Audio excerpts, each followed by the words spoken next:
video. Hello, fish fat.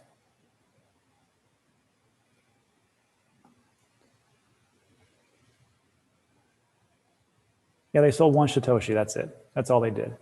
And you know what? Before I go on, I have to do this again.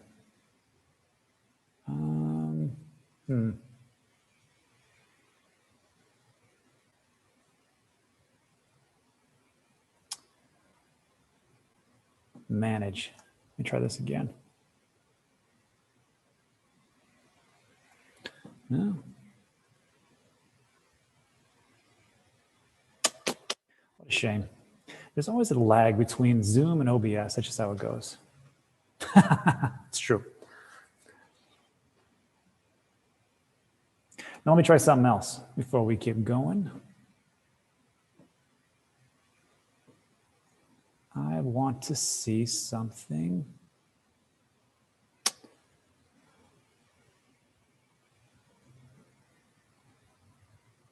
Let me try some audio.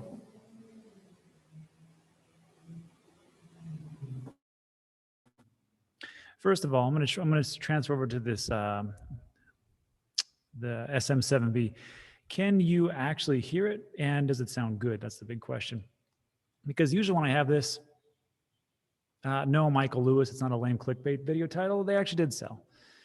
And usually when I transfer between my headphones and this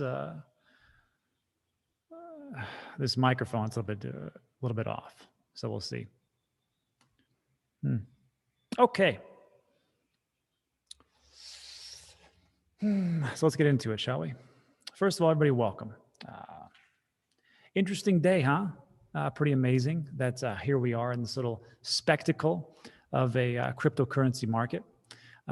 Increase the volume. Let me try that. Burp. Audio now compressed and lower. Man, that sucks. Okay. Okay, first of all, everybody turn up your volume a little bit. And let's see how it sounds. Because I want to go back and forth, actually. Sounds good? Okay, sounds good.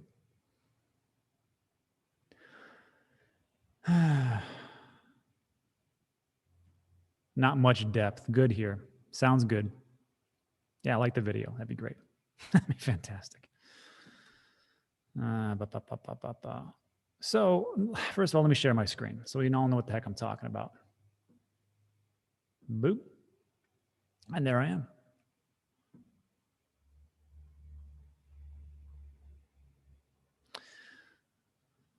So, this is the story that just came out about an hour ago or so. And it talks about how Tesla, Elon Musk, and the whole gang over there sold some Bitcoin. Not just some. And this isn't just like, hey, I heard this on Reddit. And the guy that I know who knows a guy who has got a friend told me this happened. This is from an earnings call today. And they just came out and said, look, we sold some Bitcoin. We actually sold 10% of our position. They didn't really give, there were some specific reasons. There was a little bit of, they wanted to recapture some funds that they had actually accrued through grabbing some Bitcoin. And there was a little bit to offset some losses, research and development, investments, and other costs. So yeah, they sold a little bit, you know. And anybody else, it really isn't a big deal. So it's not a big thing. But I'm going to tell you why it's a big deal here in this market in a second. Let me stop sharing real quick. And let me go over here. So let's see here. Son of a gun, exactly right. So let me ask you this. I just switched over to the microphone. How does the microphone sound? Because when I'm gonna have a couple guests on, and I don't want to drown them out. So we know what that is. Corey says they did say they're about to dump a bunch of liquidity into crypto, though. That's a nice rumor. I like rumors. Rumors what makes the world go round. And we'll go from there.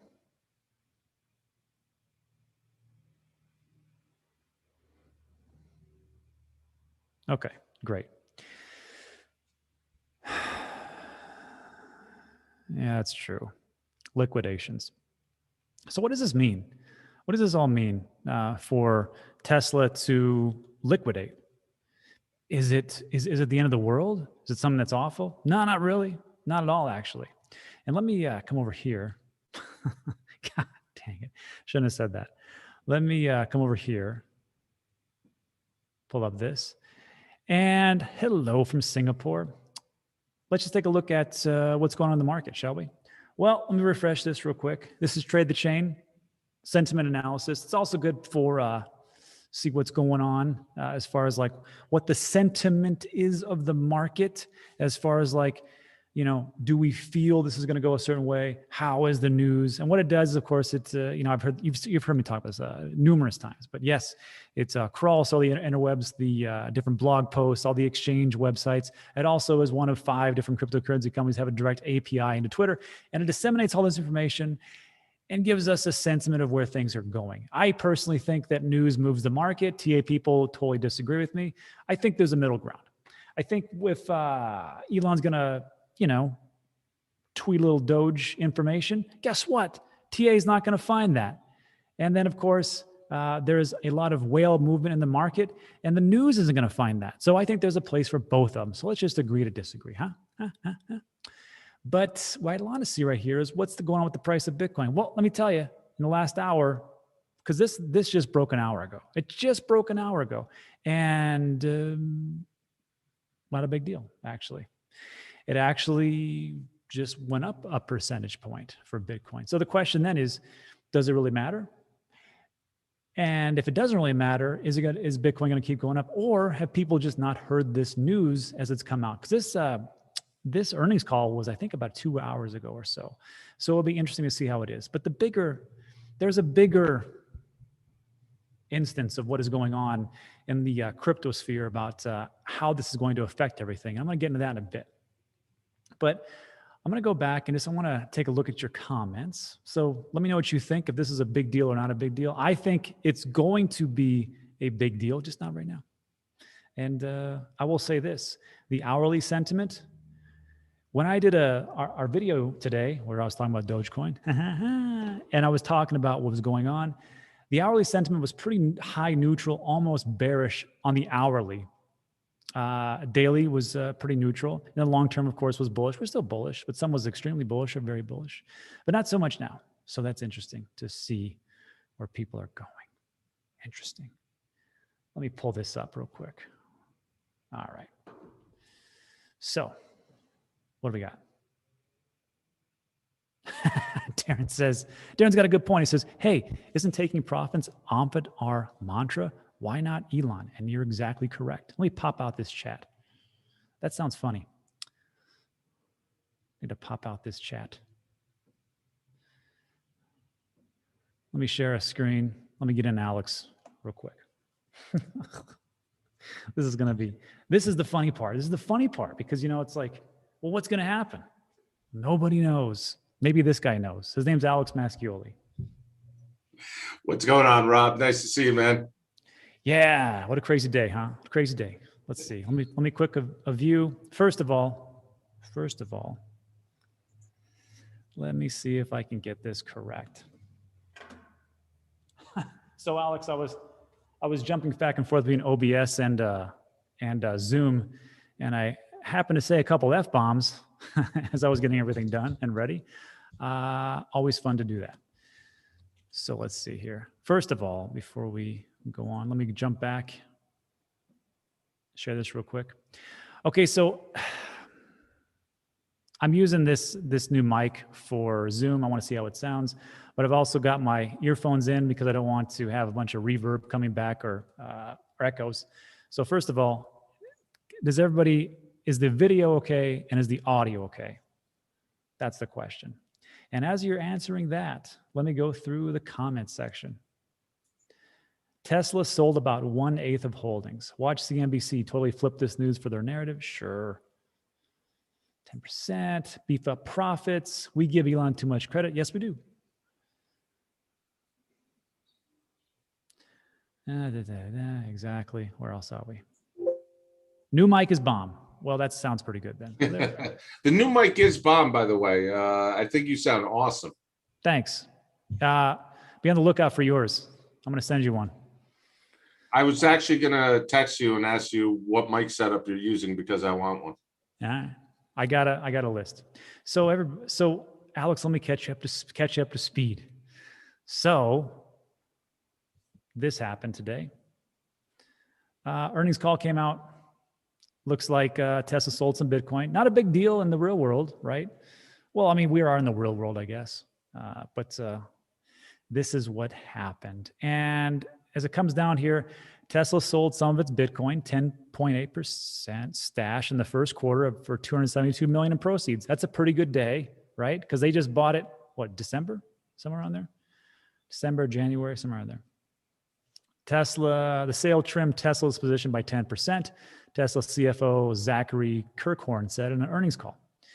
And in the slide deck, he says this: year over year, positive impact from volume growth, regulatory credit revenue growth, gross margin improvement driven by further product cost reduction, sale of Bitcoin, blah, blah, blah, blah.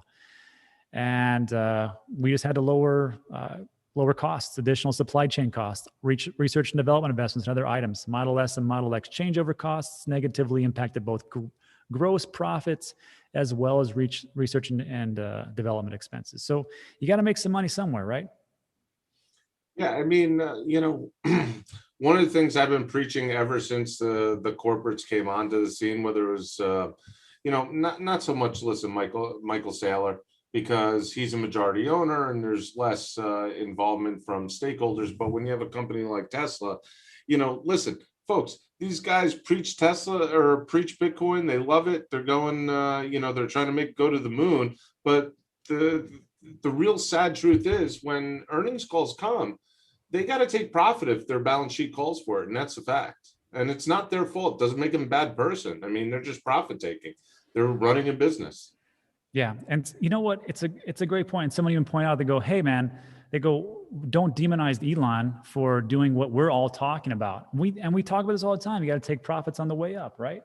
And like our man CJ says, nobody ever went broke taking profits. So, but I mean, you said it, you called it. I've had you on the show many a time. And because people have been telling me the same thing, Rob, you don't understand, this is going to be a totally different year because these corporations, they get it. They know that Bitcoin is the one, and it's going to change the world, and they're going to hold it forever, and diamond hands, and off we go. And I was like, that is ridiculous. But okay, we'll go with that narrative. And here we are today. Tesla did what Tesla does, what all businesses do, what Alex knows because he's dealt with these big net worth hedge fund type of guys and big institutions. They're going to take profits. I mean, I don't know. That's all I got, man. Rob, listen, you have 200,000 subscribers. By the way, congratulations on that. Thanks. Can you believe it? Can you believe it? I can't believe it. Neither can I. It's crazy. I'm one of 200,000 people who watch you daily, so I'm happy to be that. The thing is that for the last year, over a year, you've been, really taking people down this path of crypto investing and whatnot. And even you have an exit plan, and you've documented it many times on your show.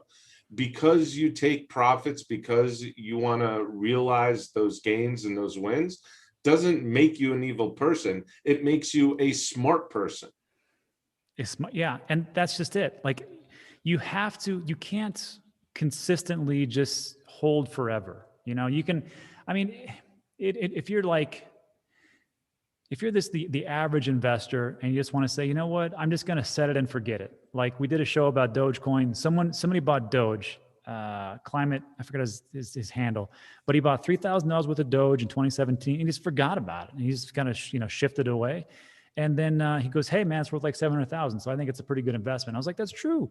So you can do stuff like that. But if you're a corporation and you got people to answer to, especially shareholders, they're like, hey man, hey, if you want to keep this business afloat and you want to do all this research and development and you want to push out all this new automation, you want to really change the world, you better start trimming the fat, pal. And that fat is going to be some of that Bitcoin that you made. So not that it's fat, but it's profits just sitting there and waiting for you to take. take the profits and we will move on. And I think that's what happened here.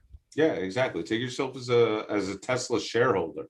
Okay. If you're a Tesla shareholder and Tesla has an underperforming year, what are you going to vote on when it comes to, proxy meetings and whatnot? You're going to say, listen, we want an earnings per share positive quarter. We want you to sell some of that Bitcoin. That's the whole reason you invested in it. That's the point. So here's the Not question. to be a Twitter celebrity. That's right. Everybody's Twitter famous these days, or TikTok famous. That's for damn sure. Damn TikTokers. I got to tell you, those guys drove. I have to hire some of those people, honestly, because they drove the price of everything. That is fantastic marketing, if not irresponsible marketing, but whatever. So here's the big question. Let me share something with you. I'm going to pop back here real quick. And everybody, I'll get to the questions in a second. You must be kidding. That's pretty funny. Let's see. This one, Alex. Bitcoin treasuries. So as we take a look at this, let me load this up a little bit so people can actually see it. So MicroStrategy, I don't think they're going to be selling anytime soon because it's a little bit different, right? With Saylor, he's kind of like, hey, I run the show. If you don't like it, pound sand, get out of here. And that's that. Tesla, a little bit different. Square's Dorsey, but not so much. Marathon, Coinbase, Galaxy, Bitcoin Group, Hut 8, Voyager, Digital, Riot. Do you see any of these guys just going, you know what? Time to trim the fat and take some profits? I think it's harder for the companies that are into Bitcoin directly as opposed to have exposure, right? So if you take a company like Riot, for instance, or Mana, those companies are going to have, they have to weigh the cost of PR to selling the Bitcoin, where somebody like Square or somebody like Tesla, they don't. It's a pure investment for their treasury. It's pure profit play. One makes cars, the other is a payment processor. If you have a Bitcoin mining company that's public and they go to sell a large amount of Bitcoin off their treasury to make profits, that's a little different as far as the narrative is concerned. Yeah, that makes a lot of sense. I don't see Riot going down that way. Galaxy Digital, why would they? Marathon. I mean, if Novogratz sold 20% of his Bitcoin treasury, wouldn't you'd question that, right? I would question that. That would almost be like a founder of a cryptocurrency project selling off at an all-time high. That would make me wonder things. I'm not going to say his name, but it rhymes with Marley He, and that would just make me question those things. That's why I don't own some things. So that's where we got right there. But what about these other ones? Your guys, your friends over there at NYDIG, they got a couple of like the Mass Mutuals, the Liberties, that type of thing into this space. Do you think at any point they'll be like, Well, it's not going to be their choice. So they're acting as fiduciaries. So if an insurance company such as Mass Mutual says, listen, we need to boost the bottom line, maybe there's a hurricane in one of their overly exposed insured areas of the world or something, they're going to do it. It's not NYDIG's fault. It's going to be what they have to do on behalf of their client. Makes a lot of sense. So this was the first, I guess, shoe to drop. And I don't know what's going to happen after this. It will be interesting to see. Marley He. So let's go back to some questions.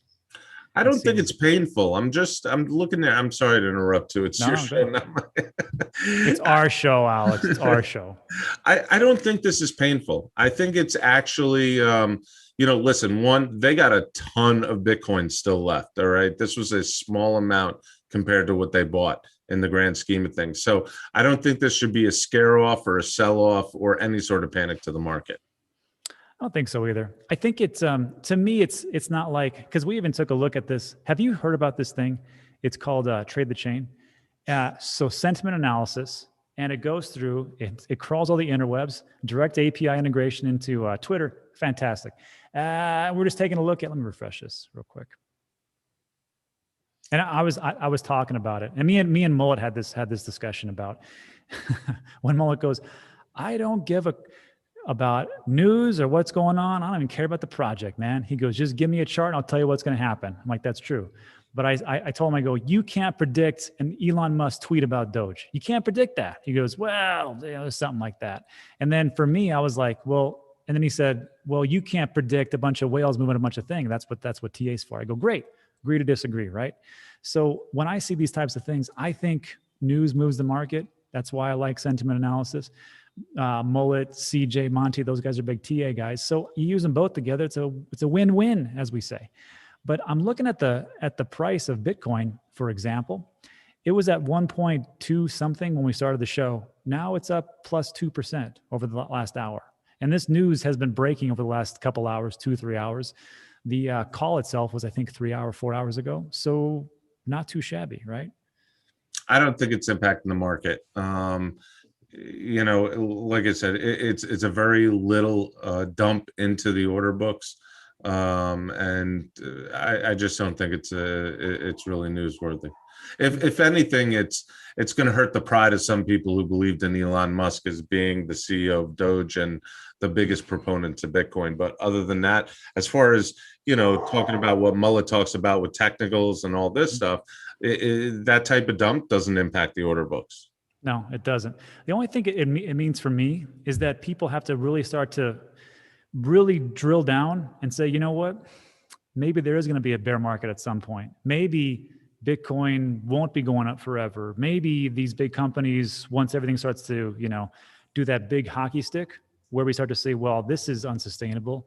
And then FOMO sets in and they go, you know what, maybe I should have a big exit plan for Bitcoin. Because before this, I think people probably were like, whatever. Yeah, but on the other side of that coin, I don't think people should be alarmed, because even though we may be in what I believe is the 5th or 6th inning of a bull run that's going to end somewhere, let's November, December, and some other more famous people have, I'm not even famous, more famous people have said January, February. The thing is, you don't know what's going on with Tesla itself, right? So this sell-off may have been to fill a gap in order for them to beat street estimates on a standard equities earning call. And that's all it is. I don't think it should be read into with anything to do with the Bitcoin market or the crypto market as a whole. I think it should be read into as where are the gaps that they had to fill within Tesla itself as a company in order to put profit. And that's it. Nothing to do with Bitcoin. Nothing to do with Bitcoin. All right. So let's get to it, Alex. Let's talk about price predictions. Everybody's favorite. Price prediction for Bitcoin this year, and when does the bull run end, and when do you get out? Yeah, I think, my prediction hasn't waned too much from what I originally said back, say 3 months ago. I think we're going to be in the 125 to 150 range. And I think my prediction for when the bull run ends is a little earlier than some others. I'm predicting the end of November going into December is when we start to wane off of and start to tick down. December. When do you want to, how are you going to play this? Are you going to get out all the way? Or are you going to maybe stay in for a little bit? No, I'm going to go in all the way. But one of the things I'm going to watch for as we go through between now and the end of November, December is, one, I'm watching carefully what's happening now, right? We've had a pause. It's very, I think that what we've seen in the crypto market right now is due to a lot of overbearing headlines happening in rapid fire formation. So it's kind of stalled out the market. I'm going to watch for this to pick up. I'm going to watch as we go into summertime. I want to see if we stall out in summertime. When it comes, let's say end of August, beginning of September, I'm going to look for a more velocity pickup as we go into that October, November event. And then when it comes to November, I'm going to start thinking about my positions and where to trim and take the profits, because to me, I'm feeling that the end of November is going to be the end as it goes in December. But one of the things I don't want to do is I don't want to pick the top of the market. And as CJ has pointed out in many episodes, with a famous person with the last name of Rothschild is, hey, listen, I never sold at the top and I never bought at the bottom. And I'm okay with that. I don't need to, play Top Gun and hit the edge of the envelope. I can sell out and leave some room for others to win on before it goes down. That's a good point. Yeah, because that's a really good point. I can sell out and leave room for others to win on. Because we talked about today about people selling Doge at the top. And I said, if you do that, really what it comes down to is that someone's buying your bags. And we looked at a story about a guy who, it's awful. It was a joint account with him and his wife. He put all the money into Doge at 40 cents because he thought it was going to go up to $1. And he's like, I don't know what to tell my wife. And I was like, oof, I don't know what to tell her either. So, essentially you're just holding bags, and that's what it goes down to. One quick thing, one last anecdote on that, Rob, is that a lot of people who are watching haven't been through what you and I have been through, and that's a bear market. When I came over from the traditional side of hedge funds into crypto, I used to really not want to talk to people who weren't a portfolio manager during 2008. And that's because they never experienced a downturn. They never experienced how to handle it both mentally and from portfolio construction aspect. And you and I have been through the ups of 2017, and we've waited out very patiently 3+ years in order to go through this bull market again, where you have some people who are coming into this bull market for the first time, euphoria takes over, and they don't know what disappointment tastes like. So it's very important for people to be smart. Yeah, that's a good point. That's one of my many downfalls, which is I always believe people are just like me, right? They've gone through this thing, they know the ups and the downs, and when they're commenting, they're like they've already done this whole thing. I'm like, but just like what you said again, always forgetting this. Some people have only seen the upswings, and they just don't understand that what goes up will eventually come down, and you got to protect yourself at all costs. So, makes a lot of sense. All right, let's wrap this up with some questions if we got any. Again, everybody, sorry for cussing at the beginning. It's been a long day. And too bad I missed the beginning.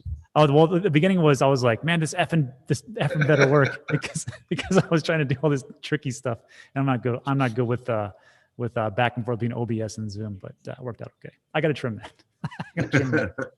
All right, let's see any questions that we got for Alex or for me. Let's see. What do you think of XDC? I have no idea. I can't even pronounce it, so I can't even say it. Big money will sell before the new tax laws kicks in. Hey, what do you think about that? The Biden tax increase going from 20% to 39.6%. Do you think people will sell, or do you think they'll hold on? My advice to people is don't react on the news or the rumors with his proposed bill. It's a slow ship turning around, and it's going to take a while for it to get enacted. Selling now does nothing for you. This imposed tax is not going to happen before the end of the year. It's not going to happen for a little bit. It has some process to go through Washington. Don't panic sell. Don't panic sell. And we did a video on this. Gosh darn it! Was it Sunday, Saturday? I can't remember what it was, but it was me and Sheehan, the CPA, and I asked him. I go, hey, if this does go through, will it go retro to January 1st, 2021, or right when it gets signed, or later on? He goes at the very minimum, it's going to have to go in the next year because it's unfair to the taxpayers. He goes. Very, very rarely does it actually happen. He said, I've never seen it like that. Never happened. Yeah. So he goes, there's that. And then he said, and you have to remember, Rob, he goes, even though that's, there's a slim majority in the Senate, he goes, you have to get all the Democrats to line up. And then you have to get of course, the Republicans will, do what they do. But he goes, if they want to be reelected, I don't think they're going to go from 20% to 39.6%. I was like, this is not a bipartisan bill in the closest amount. It's going to take a long time for this to get through both the Senate and the House. Yeah. So we will see. That we are not political commentators. We're just know about that. We're just commentators. We're just commentators. Don't listen to us. Not financial advice. Like Cody Score says, this guy's a joke. Yes, exactly. Actually, the correct moniker is these guys are jokes. So thanks, Cody. Thanks, Cody. What do you think of BNB? Buy, sell, or hold? If I get my grubby hands on it, I'd still buy it. I like BNB. I think it's going to go up, especially with, what? It's either BNB, Pancake Swap, or Solana. I heard you guys talking about Solana today, and I know you want to get into that. I know you. Yeah. What do you think? I think out of all those, I think Solana the best. I mean, Pancake Swap, obviously, BSC aligned. So, Solana, I think is probably my number one. I just think it has more room to run up than BSC or PancakeSwap. Did you see Is it so?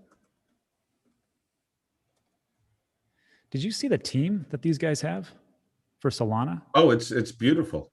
Yeah, it's like, and these are just some of the things that I'm like, oh, I really gotta do a deep dive in this one. But I mean, just look at this.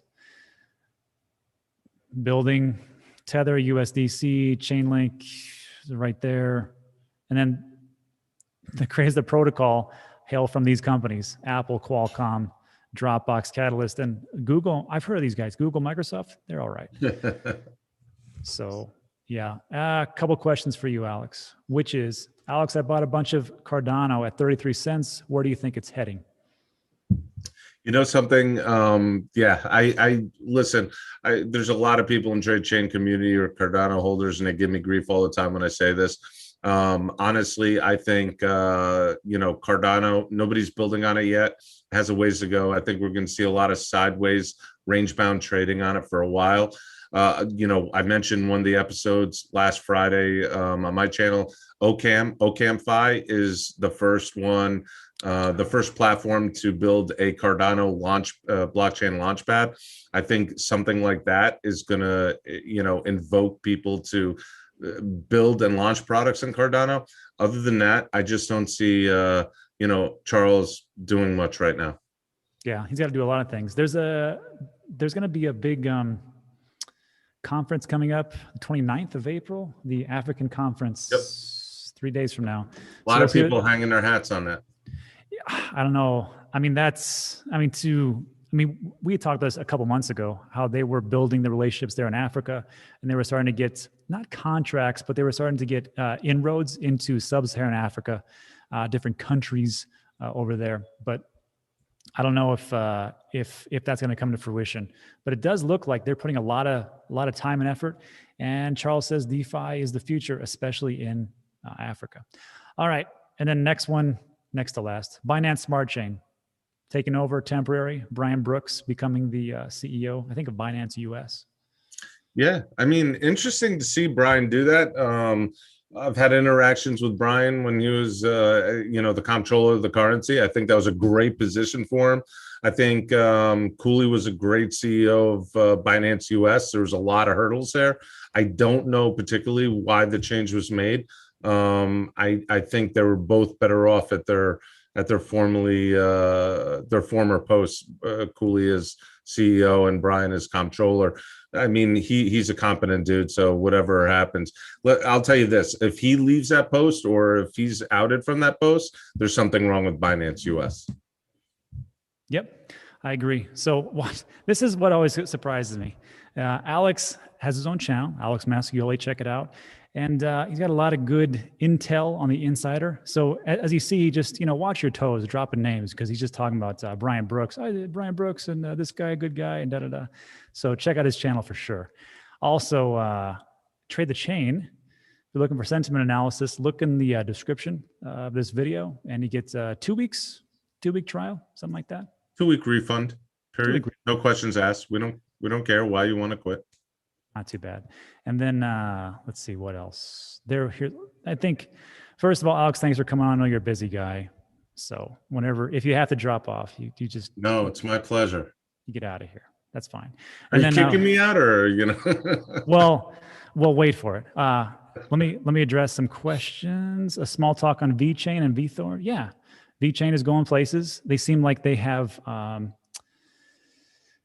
partnerships like every single week, and it's going to be great for tracking. I think it's going to be great because when I was in the medical field, it was all about recall of medications. It was very hard to get this done in a timely fashion because of the different transport. They wouldn't transport in the right way.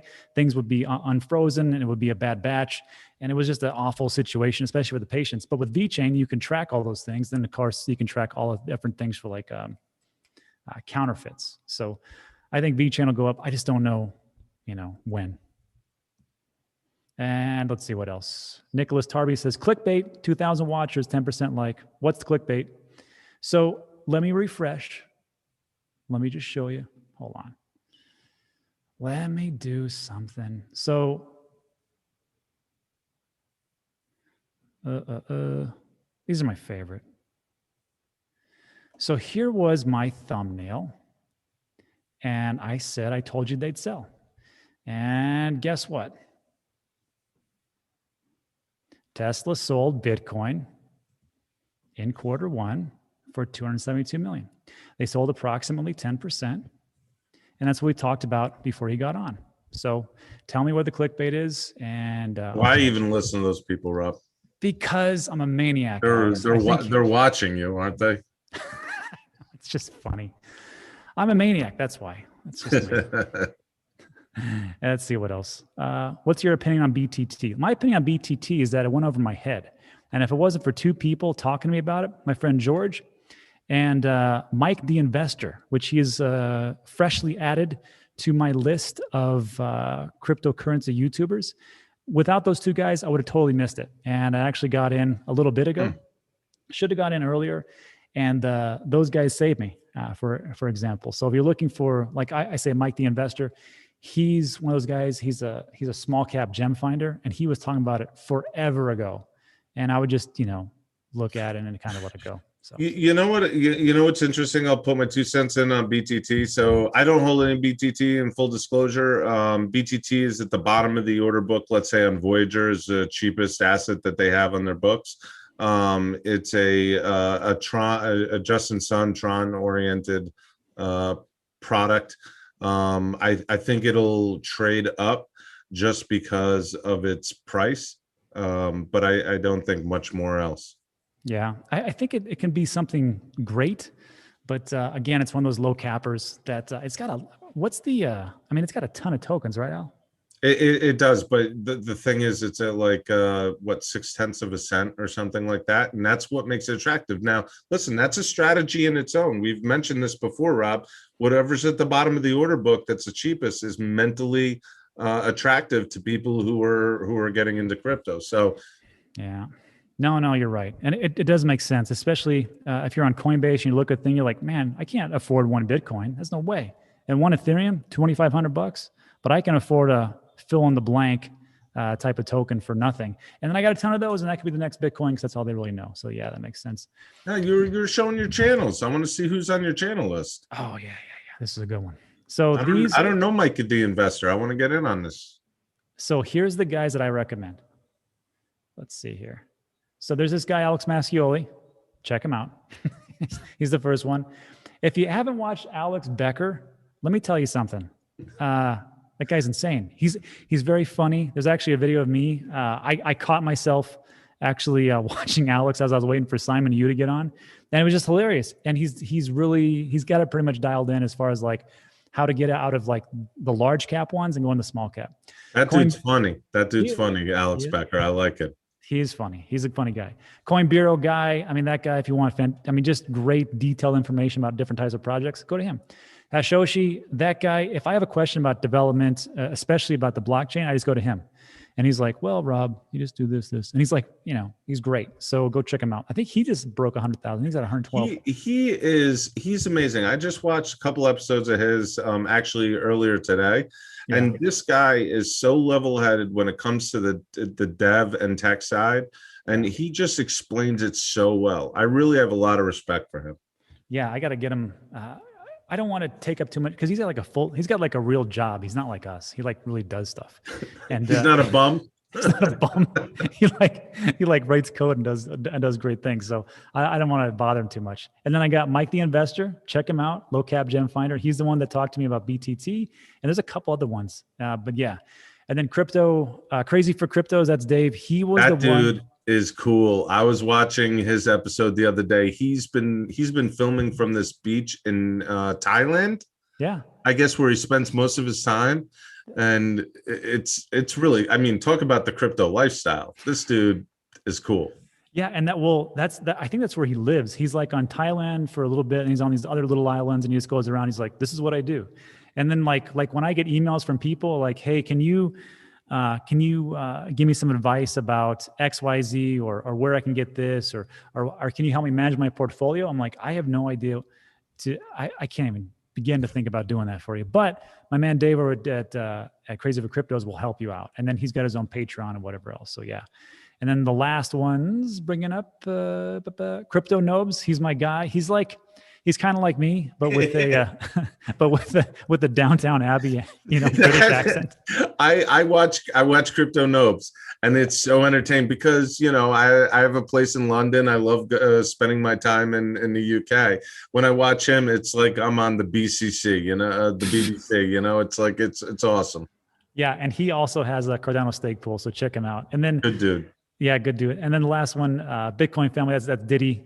He was an investor since 2013, 2014. He's the guy that sold all his Bitcoin in 2017 and went all in. So I always take good advice from him. And he's the one where when I say when in doubt, zoom out, I got that from Diddy. I borrow a lot of things from a lot of different people.